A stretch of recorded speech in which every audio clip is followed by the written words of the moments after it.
அனைவருக்கும் அன்பு வணக்கம். கூட்டுறவுத்துறையின் கீழ் நியாய விலைக் கடைகளில் உள்ள 3353 காலியிடங்களை நிரப்ப தமிழ்நாடு அரசு முடிவு செய்துள்ளது. இதன் விவரங்களை அறிந்து கொள்ள நம்ம சேனலை சப்ஸ்கிரைப் செய்துவிட்டு இந்த வீடியோவை முழுமையாக பாருங்கள்.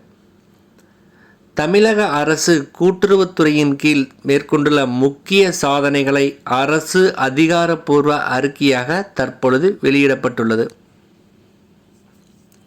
2021 ஆண்டு முதல் 6.24 லட்சம் விவசாயிகளுக்கு 53,340 கோடி ரூபாய் பயிர்க்கடன் வழங்கப்பட்டுள்ளது.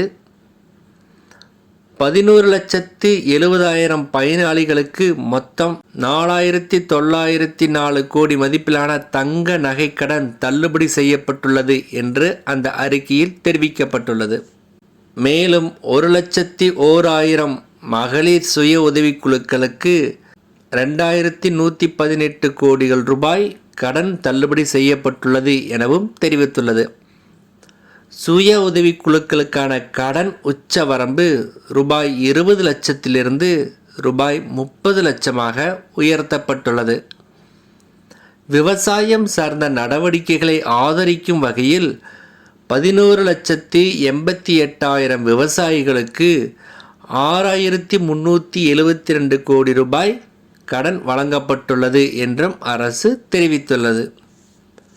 47,221 மாற்றுத்திறனாளிகள், 16,578 பணிபுரியும் பெண்கள், 49,000 பெண் தொழில் முனைவோர் மற்றும் 4,494 நாட்டுப்புற கலைஞர்களுக்கு உதவிகள் வழங்கப்பட்டுள்ளது.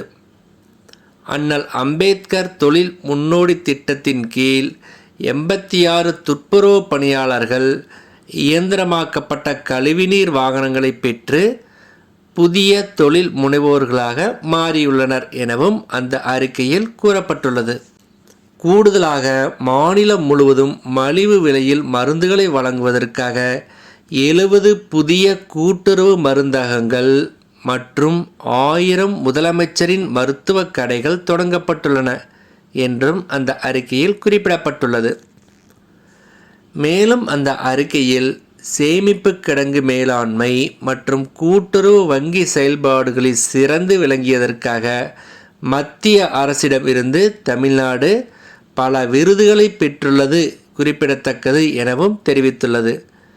மேலும் கூட்டுறவுத்துறையின் கீழ் நியாய விலைக் கடைகளில் உள்ள 3,353 காலி பணியிடங்களை நிரப்ப தமிழ்நாடு அரசு முடிவு செய்துள்ளது என்றும் அதற்கான அறிவிப்பு கூடிய விரைவில் வெளியிடப்படும் எனவும் அந்த அறிக்கையில் கூறப்பட்டு உள்ளது.